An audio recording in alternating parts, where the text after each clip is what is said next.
Hey, 4th of July is coming right up. Who doesn't like fireworks? Well, the Nickel family always has, partly because we've raised 2 sons, and of course explosions are really high on their list. But a couple of the 3 Nickel family pets really get terrorized by them. You know, they don't get it. I named this little Facebook Live Incoming Fire because that's their perception. They haven't a clue that this is harmless. And they have a phobia, which by its definition is an unfounded, intense fear of something that has never caused the individual any harm, but they just cannot overcome their terror. And there are so many dogs and cats who have that problem with fireworks. Hello, Tony. Good to see you. And so we have Tony, this little guy, Gaston, and of course Miss America, the family border collie. And I want to share some information with you that I hope will get everybody through this, well, what we consider to be a holiday for them, not so much. Get them through it so that it just isn't such a drain on their well-being. So, what do? Well, number one, try to anticipate, and I'm going to give you a few tools here. But one of the things that I'd like you to have ready for a pet with a history of fear of those just overwhelming loud noises and flashes of explosions is that we, oh, Kathleen, hey, thank you for tuning in. And again, by the way, if anybody has any comments, any questions, anything to say, yeah, that's happened to my pets too, put it on the screen, please. Bring it up. It's a discussion, not just a lecture. Anyways, so be prepared. A safe place for a pet might be different depending on the pet. When the fireworks or the thunderstorms are a problem for Tony and Miss America, Tony just snuggles right into any family member who's close by and away from a window. And Miss America lies down at our feet and she trembles. And this is not something we want.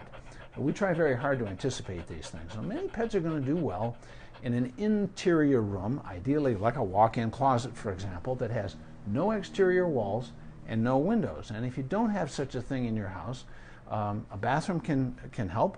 But if you have blackout blinds, you want to draw those because there are multiple stimuli that create a problem. It isn't just the sound. It's those flashes. And that goes for lightning as well as, you know, fireworks in the neighborhood, for example. So other things that you can do to be ready is you can have something called mutt muffs. These, I mean, people think that sounds funny. This is a really well-made product. It looks just like the earmuffs that people wear in the cold weather, but they fit around a dog's head, and they have a strap that goes under the chin, and you can adjust them so they're good and snug, and almost all dogs tolerate them just fine, and they're comfy, and they diminish the sound substantially. So if that dog is in a room where they really can't see sudden light flashes, and you've diminished the sound, you're going to go a long way. And also, I'm going to encourage you to do something about drowning out the sound. You know, nowadays we have these nice interior fans that are tower-shaped, you know, and they're very quiet, and they move air nicely.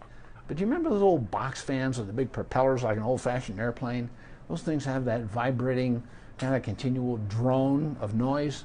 We want those because that can tend to diminish the intensity of those explosions, those sudden noises, or the thunder for that matter. We also want to do something that can help cancel out some of the noise, like white noise, which of course you can download from your computer. That can be very helpful. And there's an excellent music that's been developed scientifically to coincide with the calming brain waves, and they have through a cat's ear and they have through a dog's ear. You can go to the website, just put through a dog's ear or through a cat's ear, and you can download this stuff and play it on your computer, or they'll send you a CD and you can play it in a CD player. So what's better depends on the individual, and I suggest people do a little bit of trial and error. Is white noise best? Is it best to have that big noisy fan? Is it best to play through a dog's or through a cat's ear? You have to work with it and figure out what your cat or dog is going to respond to the best. But avoid having the TV on, because the light flashes with the TV just kind of keeps the arousal and agitation high. You just want to make it as easy as possible for your pet to just relax, okay? And your example matters, and we're going to get a little bit into that here in a few minutes. But if you get excited or if you, with too much intensity, tell your dog, oh, it's okay, don't worry, or your cat, hey, don't worry, and you pet them like this, that tends to keep them fired up. They recognize us as leaders, and if we set a calm, quiet, emotional state, even if you don't feel it yourself, fake it anyway, and if you speak very quietly, very even tones, and when you hold your pet, your hands on your pet, keep your hands, you can keep them moving, but try to keep contact so you're not taking your hands away and putting your hands back on. And I have a question here from Debbie. You were always so helpful to us when we had questions regarding our dogs. Good to see you. Debbie, thank you for the positive reinforcement on that. It's much appreciated. And Richard, thank you for tuning in. It's great to see people come back for more advice, more good information to share. So, I'd like to explain a couple of other things, by the way. This is a product, I may have mentioned this before. This stuff is called Cilio. It's actually a gel, and I've put a little bit of almond butter on this. You can use peanut butter, you can use anything your dog likes. This is only for dogs. It's a prescription medication, and it comes in a gel. And Ms. America here has learned that, when she sees this, then good things happen. Unfortunately, it does look a little bit like the syringe that I've used when I've given her vaccinations through her life.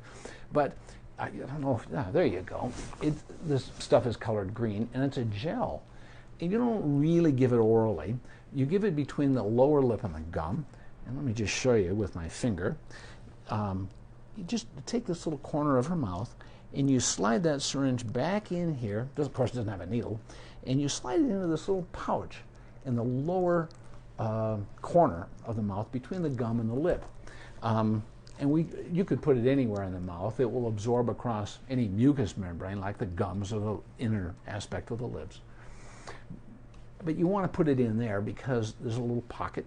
And when I give it to her, I tend to try to hold her mouth closed and her nose up as I slide the syringe back in there, and you push the measured amount in, just a little glob. They never seem to object to the taste.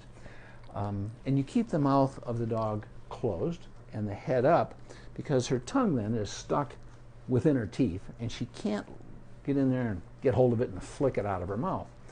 If you're not careful, you end up giving it inside the mouth where the dog can swallow it. And we don't want that, not because there's any risk, but if the dog swallows the stuff, the Cilio is what it's called, and I'll show you the box in just a minute, but if they swallow it, the digestive enzymes break it down, and it has no value at all. So you want to give it across the gums or the lip. It's called oral transmucosal. And let me show you what the box looks like, because you can get this from a veterinarian. And there it is right there. And it's a prescription medication. Again, you cannot get it just by ordering it on the internet or something. And if your veterinarian does not have it, the doctor can order it. All veterinary suppliers have it to ship out, and the doctor can get it in a couple of days. It's not terribly expensive, and you can use it multiple times. So, you want to do anything you give for anxiety ahead of the trigger, ideally. And most of the medications, whether it's trazodone or alprazolam or lorazepam for dogs or lorazepam or gabapentin for cats, most of these are not going to do much good if the fireworks of the thunderstorm is already in full-blown terror trigger. But the Cilio is the exception. This stuff, you can, if you just get caught unawares and you say, holy smoke, here's the darn fireworks, or here's the thunderstorm, and we did not anticipate it, you can give this stuff between the gum and the lip, and in 20 minutes it'll make a difference, regardless of whether all that racket is already underway. So it acts faster than the oral medications, these tablets, which usually take most of them an hour or two. This stuff, 20 minutes. And its benefits last about 2 hours. And you think, well, that's not very long, but the truth is, how long do we really need it? In most cases, only a couple of hours, but you can repeat it in 2 hours. And the other beauty of it that we really like is that there's no sedative effect. They simply feel better. So I'm a real believer in this stuff. I've dispensed this to a lot of pet parents with real scared dogs with thunderstorms and fireworks. And frankly, I don't recall any of them saying, gee, it didn't really help as much as we'd hoped. Everybody seems happy with it. One medication that is still available that that might be suggested to you is something called acepromazine, ACEPROMAZINE. Don't even go down that path. It's not dangerous, but it has essentially no anxiety diminishing effect. It is only a sedative, really. And so people will give it to their dog or their cat, and they say, well, look, this pet is relaxed. Well, what they're really seeing is a pet who is physically incapable of manifesting its fear, of moving around, of trying to escape. And so we have, in essence, what we call a chemical straitjacket with acepromazine. They're freaked out and can't do a darn thing about it, and they can actually get worse. So acepromazine, don't even go down that path. Sileo is so much better. Or for cats, lorazepam or gabapentin can be very, very helpful. And gabapentin, the beauty of that with cats is it comes in a capsule, 100 milligrams. And you can open the capsule and mix the contents of a capsule in a bit of canned or moistened dry cat food. And almost all of them, of course, there are some cats who won't eat anything you try to fake them with, but you can mix that with the food, and almost all cats are quite happy to eat it. And it takes about an hour or two, but it's really quite valuable in diminishing a cat's phobia of loud noises. Now, you, of course, could give Sileo, but your veterinarian would have to determine a dose. There isn't really one worked out. It is not approved for use in cats, and so I'm not recommending it, but it has been given. So let me tell you a little story about a dog who turned out to be quite successful, but it was a challenge. This dog is a Sheltie, about 3 years old, when he was adopted by Allison, but she was not his first pet parent. He was actually raised by a Sheltie breeder. He'd been a show dog and hadn't done particularly well in the show ring because he had noise phobias. And if you've ever been to a conformation dog show, it can be, especially indoors, it can be a lot of racket and people dropping dog crates. And anyway, he got freaked out easily. So he washed out of that career. And she sold him to a young man who wanted him and seemed like an excellent home, and he would have been probably. But Mikey, this little guy's name, this little Sheltie, he freaked out as soon as there were thunderstorms and fireworks. And this young man could not control the dog. He kept escaping and getting out on the road. So he called up the breeder and he said, gee, I don't know what to do with Mikey. He's just out of control with loud noises of any kind at all. I mean, he had a really severe case. Even garbage trucks were a big problem for Mikey. So the breeder took him back. And she was kind of ambivalent about trying to find him a new home because he was so easily freaked out. Well, Allison, who ended up being his permanent home, found him on a website and contacted the dog breeder and ended up going to see him in Fort Worth and fell in love with him immediately. And the dog breeder says, hey, wait a minute here. You may not want this dog. He is a real big challenge. Well, she was willing to take him on, bless her heart. And of course, when she got him home, she found that he really did have severe problems, and working with him was far more challenging than she'd expected. And she went to a couple of well-intentioned dog breeders, or I'm sorry, dog trainers, who, they're not residency trained. They don't have masters or PhDs in behavior, and doing their best to help her. One of them suggested getting a CD to play sounds of fireworks to try to desensitize him, but it was way too much of an overwhelm for Mikey, and he got worse. Well, Allison put the kibosh on that, talked to another dog trainer who said, ignore him. He got worse even still, and finally her regular veterinarian referred Mikey and Allison to me because, of course, I specialize in behavior medicine, and I do have, of course, 3-year residency training. And so I took this little guy on, and of course we immediately started with the Sileo, and with the other things we just discussed. We found him a quiet room. He responded beautifully to the mutt-muffs, made an enormous difference. That and closing the blinds. And in fact, when they took him for walks, because he also had problems with garbage trucks and other really loud trucks, Allison found that if she played music on her iPhone, it made a difference. And she tried lots of different kinds of music because trial and error, we've got all these great ideas and they're all research-based. But what's going to work in the individual, of course, is, well, it's individual. Well, she found that Elvis made all the difference for Mikey. When she played Elvis, he felt so much better. So you got to do what works. So once he started feeling better and doing better, she said, you know what? I'm going to give this dog a career. And she got involved in agility training, which Miss America here has done that as well. And he just took to it like a duck to water.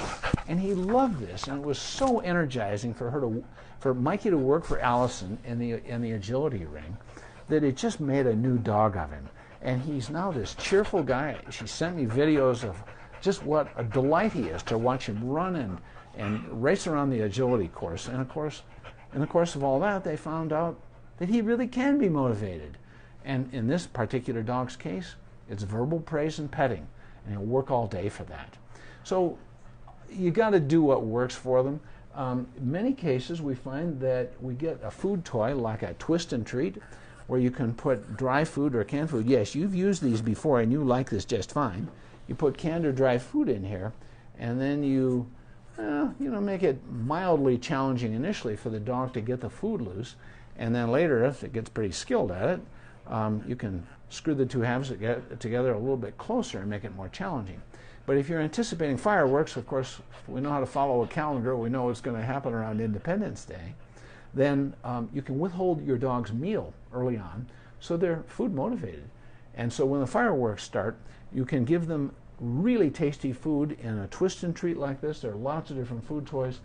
Here's the kind that's been around for a long time. It's a Kong. It's hollow, and you pack something soft in there like peanut butter, which, by the way, check the label. If it has xylitol as a sugar substitute in it, Xylitol, xylitol, do not use that. It will cause a dog's blood sugar to go into the basement in a hurry, and they can seizure.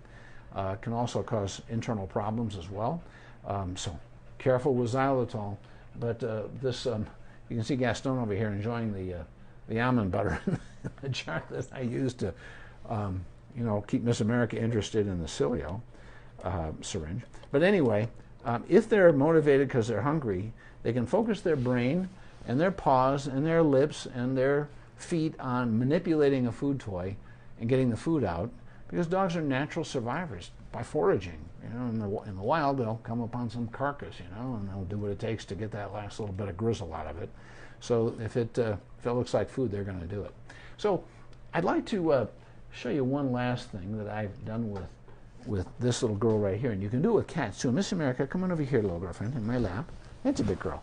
And so when you have a dog who's scared, or a cat for that matter, again, you just put yourself in a very quiet place and watch your breathing. Breathe very slowly and think about it. Meditative. And keep your hand on that pet, and then you can use a T-touch method, like what I'm doing with my left hand with Miss America and my right hand with Tony. And you can pinch the skin ever so gently, and you can move it in a circle, and you can, oops, Tony says, that was weird. He doesn't like it, don't do it. But I like to sit back and breathe slowly and just move my hands in a circle, and you can talk to that pet very steadily and very quietly.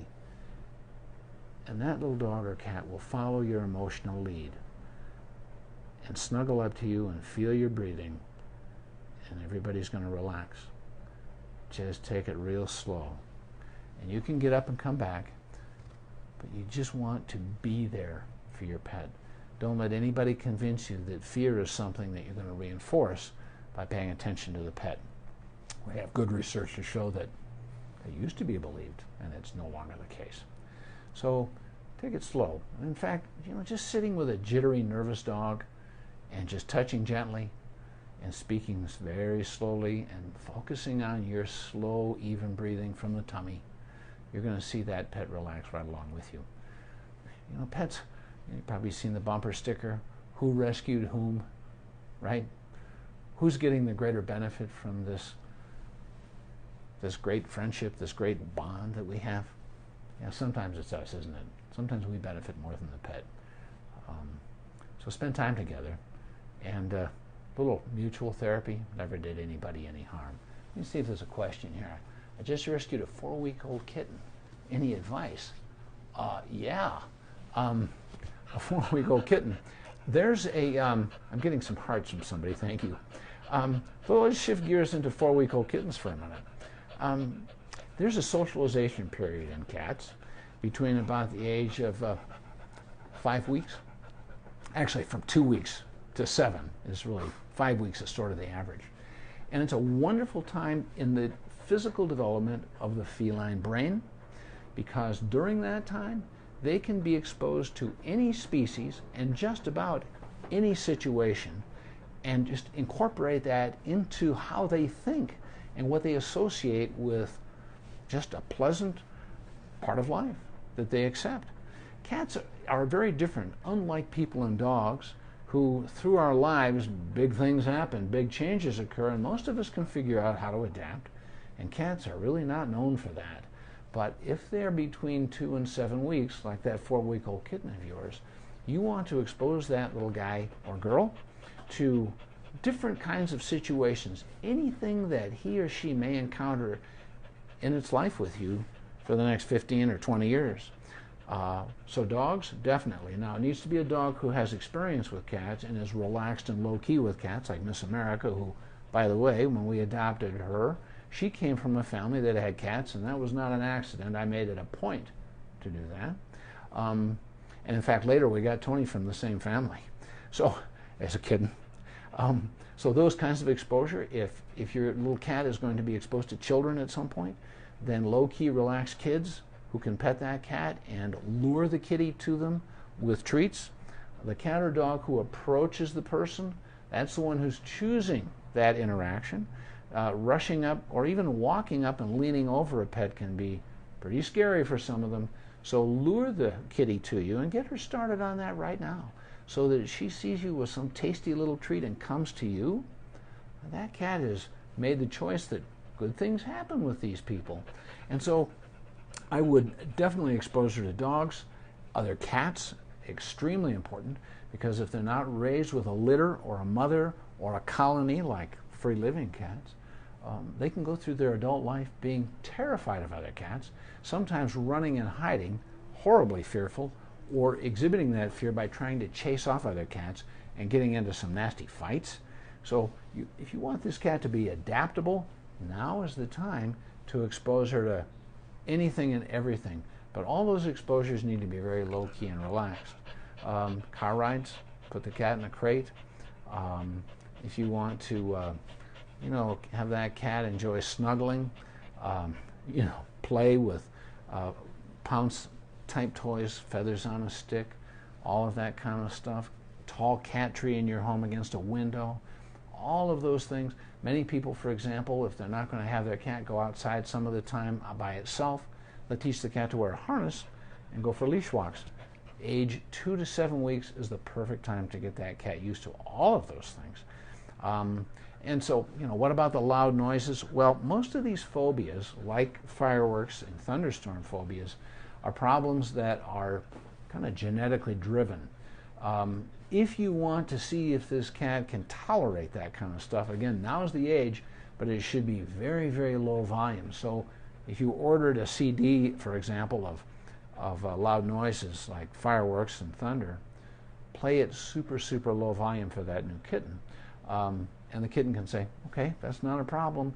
And if you're offering a food-motivated kitten, one who hasn't had food in a little while, just several hours, so that she'll come to you with food and she can hear those things, then all the better. And she can associate a positive emotional state with that stuff. So I hope that helps. You're very welcome to go to my website, by the way, drjeffnichol.com, drjeff.nichol.com, and it's searchable. And you can put things in there about kittens. And I wanted to play some of the Through a Dog's Ear music for you. Yeah, here it is. We have it on our iPad. And thank you, Carolyn. And just, it's nice music, but it is synchronized with the alpha waves in a dog's brain or a cat's brain. And so when you've got the loud noises, or anytime your pet is jittery, and you want to play the music, and I hope you can hear it through my microphone, and just hold your pet with you, and just touch them gently, and breathe slowly, and it's just a great way to lose the heebie-jeebies and enjoy some relaxation.